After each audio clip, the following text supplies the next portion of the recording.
Hello everyone, welcome back to our channel TechUp. On today's video, I'm going to show you how to video chat on Bigo Live. It's very quick and easy, so let's get started.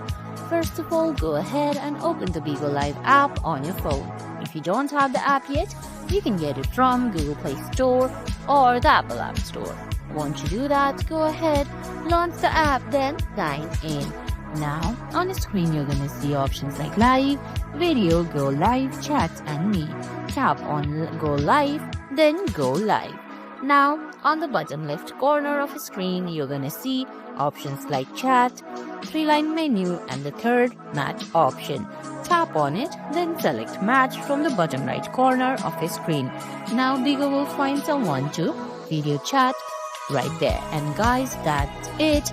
That's how you video chat on Bigo Live. I hope you found this video helpful. If you did, please give it a thumbs up, leave a comment, subscribe to our channel and hit that bell icon. See you in the next video. Thanks for watching.